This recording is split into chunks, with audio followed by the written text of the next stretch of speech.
Good evening. Welcome back to the Word and Journey podcast. Stories that shape us and make us think and entertain us all night long.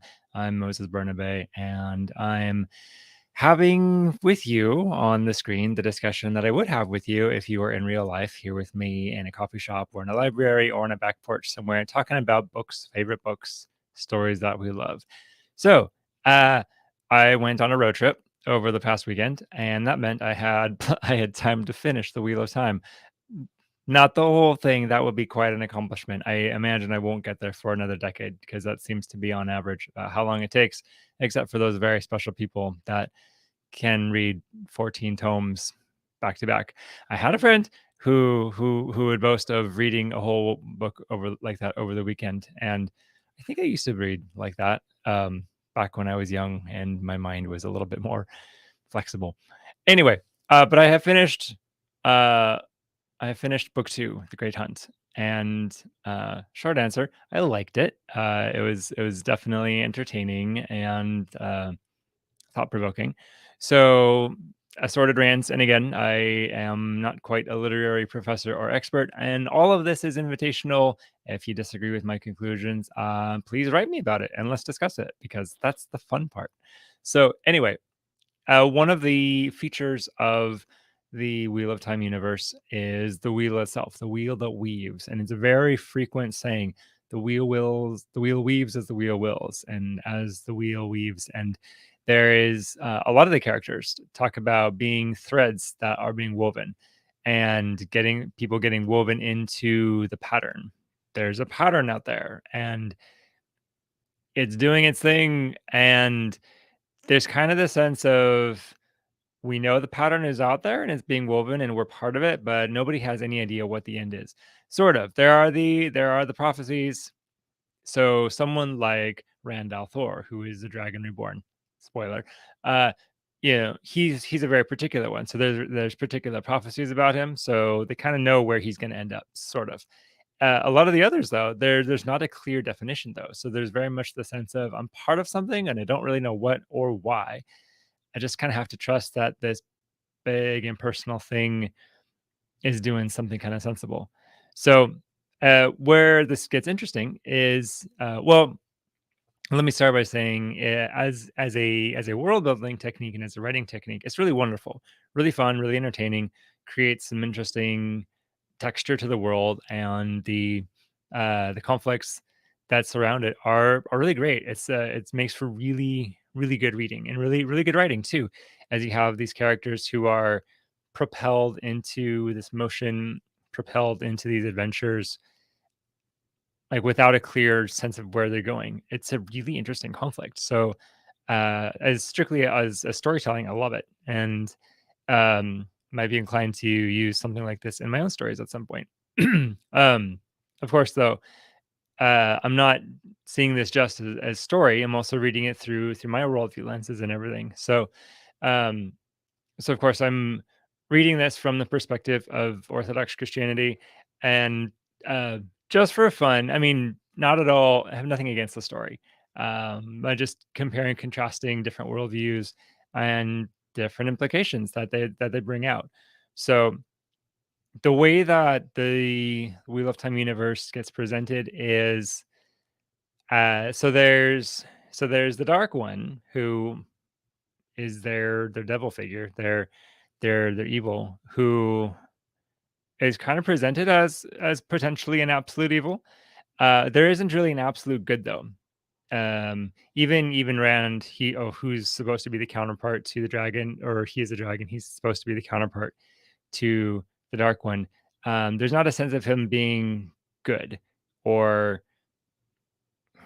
exceptionally benevolent or anything. He's not presented as a savior figure as much as just a counterpart, a necessary cog in the wheel. Sort of like in the Matrix films from back in the day, the character of Neo, he was kind of the counterbalance to the rest of the Matrix system. It was kind of a thing between Neo and Agent Smith. They were kind of counterparts together, um, but there wasn't a sense of it being a moral thing, as very much just like opposing forces. And you very much get that sense in the Wheel of Time universe that there's not a moral right or wrong, mostly, as much as there's this dark one who would bring about chaos.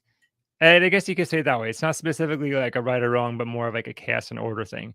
So the dark one and even the dragon, they break the world, they bring about chaos, and then you have other figures like the Aes Sedai, who, well, by some rubric, they're bringing order to the world. Is an order that only they know and understand, and in that way, they're sort of like Frank Herbert's Bene Gesserit, who are also very interesting characters. But all that to say, so there's this more dualistic sense of things going on, which again, different. Just I'm looking at that from the vantage point of different worldview. That would say yes, there is absolute good. Yes, there is absolute evil. They're different and they're not equal either. Within Orthodox teaching, we'd say the absolute good is the more powerful one, and ultimately the one that will emerge uh, triumphant. And so in the middle of that, you have all of these people who are neither fully good, neither fully evil, but in process, one way or the other. And the other variable has to do with free will and choice in real life, in the real world, and especially according to Orthodox thought, people have free will. They have a choice. They have a choice in where to place their allegiance. There's a lot of things I can't control. I can't control my thought. I can't like control what I'm feeling. I can't control what thoughts come to me. I can choose what thoughts I entertain. Uh, I can't, and I can't choose to be just this independent, free, radical, self-governing, autonomous. That's just not the way that the universe is structured. I can choose who my master is, who my allegiance is pledged to. And it could be to this spiritual force or that spiritual force, et cetera, et cetera. And wherever my loyalties lie is where my trajectory goes. So that's a feature of the real world. And in that sense, or in that setting, heroism looks something like choosing good when you could just as easily choose evil. And so there's a more volitional aspect to it. Um, and there's kind of a different relationship with struggle, I'd say. Uh, when in the real world I choose to do something good, it's usually because choosing evil is just as accessible and even maybe more accessible and easier and more appealing. And and so I'm very much working against these forces that are again more volitionally opposed to me, not just because I'm a counterpart, but because there's more of an intentional like a more of an animosity there. And so in that way, my sense is that the struggles become a little bit more heightened, and so heroism takes on a little bit more of a crystalline, a more pristine feel to it, where I'm having to choose this. I could just as easily choose not to, and go the other way. So I don't know. So that's my sense of how kind of real world heroism works. Um, Different than in Robert Jordan's world, where it's this more dualistic, more fate driven universe. And while obviously we see the written characters making their choices, pursuing their aims, and everything, you kind of get the sense of all of this is predetermined. Rand, the character, he throughout the whole book too, he's saying, "I'm not the dragon. I'm a shepherd. I'm from the two rivers. I'm not the dragon. I don't want to be the dragon. I don't call him my lord. I don't want this." And in the end, he can't escape it, despite his best efforts. So there's kind of the sense of he's being sucked into his role, regardless of what he feels. And for me, this and again, really fun writing makes for really interesting character moments and character conflicts. But it does seem to put a different twist on heroism because he's not choosing his heroism in the same way. Because he doesn't he's written as this character who ultimately does not have control over his life. uh, he's very conscious of the control that the Aes Sedai are trying to exert over him, and he's very conscious of the control that characters like the Dark Friends are trying to exert over him. And ultimately, behind that, there's the sense of, well, the wheel is exerting influence over me, and I can't escape that much as I would like to.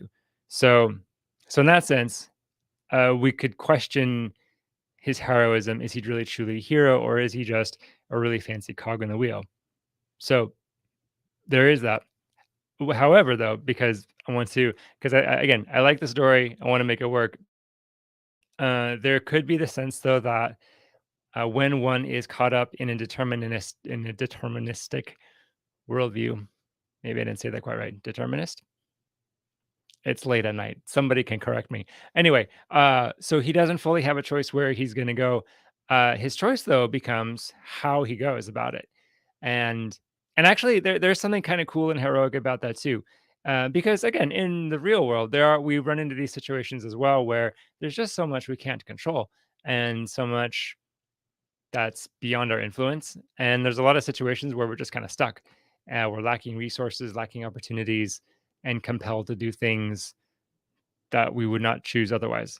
So the heroism then becomes an even deeper inner thing of how do I do this? In what manner do I do this? With what attitude do I do this? And it actually, it raises the question of can how do I suffer and suffering well versus not. I can go through some sort of suffering and become this really bitter, curmudgeon cynical, ugly-hearted person, or I could go through suffering and cultivate inner peace, inner harmony, inner compassion, compassion for others.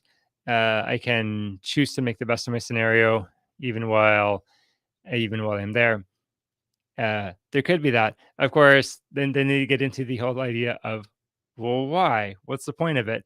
And again, the worldview comes in again where if it is just this predetermined, the wheel's weaving and the wheel has ultimate control, and I'm just another thread in the wheel, and it's just going to cycle through again. There's kind of maybe like a limited capacity for hope, or a limited potential for vision, because there's a sense of like, well, I mean, how much good does it really do to have good character? Because I just end up coming back and cycling through it again, and evil doesn't ever really fully get defeated. It just gets sent into dormancy for another 1,000 years or so. Again, different than in where we say real world dynamics are, where there is the capacity to grow and to transform and to change. And and again, in Orthodox thought, we talk about theosis. It's the process of becoming more and more like Christ, taking on his nature through a whole bunch of things very specific to Orthodox thought. But there's the potential for change, potential for growth, and in that sense, the potential for a more whole redemption. And that is a little bit lacking in this other worldview where things are just cycling. In that sense, you could say, well, I'm going to break the world, or I'm going to order it, and that's good. That's really powerful. But then there's not a sense of it really being final. Kind of. Again, in the way that Robert Jordan writes his world, there is a sense of where we're gearing up to the last battle, and maybe it'll be the last battle. Um, Again, and I'm also speaking from the perspective of I don't actually know how the story goes, so I'm speculating a little bit. So if you've read the story, don't, and no spoilers, but do feel free to comment on my thoughts, because I might be wrong and I might be glaringly missing something. So I should invite my philosophy friends to critique me and everything. So anyway, that is probably all we'll cover for this week's episode of Word and Journey. Again, um, this is me. I'm aspiring to write my own novel and learning from some of the greats, and also really just loving the process of reading and talking about books with people, talking about stories. Stories make us who we are, and we tell ourselves stories about who we are, about who God is, about who people are, how the world is. um, those are often very strongly informed by the stories that we consume. So we should be reading and consuming very mindfully, very carefully, and um, yeah. And so again, a story like this, it's a very famous story. There's a TV show. I'm gonna watch season 2 when it comes out on Prime, because season 1 was just charming enough to capture my interest. But I'd like to again be reading and or be thinking very carefully about it, and really looking for what are the core elements, what are the philosophical, spiritual, worldview, ideological things being sold to us. We need to be aware of these things. So, thank you for tracking with me here. This will also at some point show up on the podcast. Please do visit me at patreon.com/MosesBernabe. If you're into this sort of thing, you can throw me some dollars, and that will make it possible for me to bring more. Uh, and always your comments are much appreciated. Makes me feel not quite so alone on the internet, and because that's just not very good. Anyway, thank you very much for being here, and I hope to see you again soon.